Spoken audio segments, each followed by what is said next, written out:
నమస్కారం అండి. అంతర్యామిలో ఈరోజు అంశం జీవిత మకరందం. మనకు అందించిన వారు మంత్రవాది మహేశ్వర్ గారు. వినిపిస్తున్నది మీ విజయభాస్కర్. సంతోషంగా జీవించడం ఏమంత తేలికైన విషయం కాదు. జీవితం సవాళ్లతో నిండి ఉంటుంది. జీవన క్రమంలో విజయం, ఆనందం తారసపడుతుంటాయి. కానీ జీవితం చాలా వరకు నిరాశతోనే గడిచిపోతుంది. ఎందుకంటే చాలామంది విజయాన్ని ఆనందంతో సమానం అనుకుంటారు. కేవలం కీర్తి ప్రతిష్టలు, డబ్బు ఆనందాన్ని కలిగించవు. ఆనందం మన సొంత చర్యల నుంచి, లోపల నుంచి ఉద్భవిస్తుంది. విజయాన్ని కీర్తి, డబ్బు, అధికారంతో కలవడం అనేది సామాజిక పరమైనది. ఆ ఉచ్చులో పడకూడదు. వినయం ప్రధానం.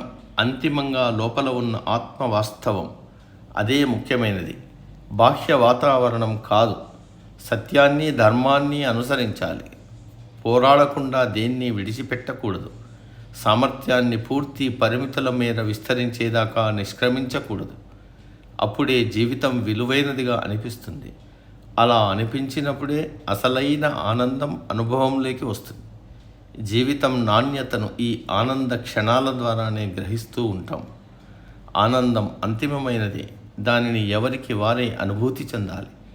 మీ ప్రథమ కర్తవ్యం ఆనందంగా ఉండడమే అని 100 ఏళ్ల క్రితమే స్వామి రామానంద తీర్థ చెప్పారు. సాధువులు ఆనంద మార్గాన్ని ఆటంకపరిచే అడ్డంకులేమిటో కనుగొన్నారు. వాటిని తొలగించుకుని ముందుకు వెళ్ళే నిర్ణీత పద్ధతుల్ని తెలియజేశారు. విజయ మార్గంలో కోరిక పుడుతుంది. కోరిక ఎదుగుదలను నిరోధిస్తుంది, శక్తిహీనుల్ని చేస్తుంది.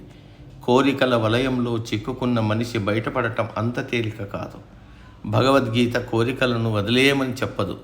పరిపూర్ణతను కలిగించే ఒక ఉన్నత స్థాయి కోరిక వైపునకు ఎదగమంటుంది.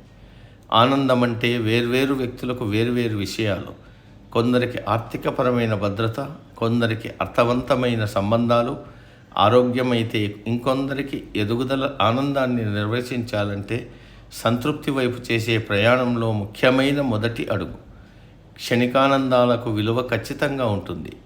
దీర్ఘకాలిక ఆనందానికి స్వీయ ఆలోచనలు, స్పృహతో కూడిన ప్రయత్నం, సానుకూల దృక్పథం అవసరం. ఆ దిశగా చేసే ప్రయత్నాలు మానసిక స్థిరత్వాన్ని మెరుగుపరుస్తాయి. కాలం గడిచిన కొద్దీ మానసిక శ్రేయస్సుకు తోడ్పడతాయి. ఇష్టమైన పనిలో మునిగిపోయినప్పుడు కలిగే ఆనందం ఒక ప్రవాహం లాంటిది. సంగీత కళాకారులు, చిత్రకారులు, నటీనటులు తమ నైపుణ్యంతో గంటల తరబడి నిమగ్నమై ఆనందంలో మునిగిపోతారు. ఆ కళను ఇష్టపడే వారిని సైతం అందులో ముంచెత్తుతారు. మన స్వభావం, దృక్పథం తృప్తిలో ప్రభావవంతమైన భూమికను పోషిస్తాయి. నిరంతర అభ్యాసం, లక్ష్యాలను కలిగి ఉండడం వల్ల ఉత్సాహం, పురోగతి లభిస్తాయి. దాటే ప్రతి మైలురాయి పురోగతితో పాటు ఆనందాన్ని ఇస్తుంది. జ్ఞాన సాధనే లోతైన ఆనందాన్ని అందిస్తుందని తెలుసుకోవాలి. సమాప్తం.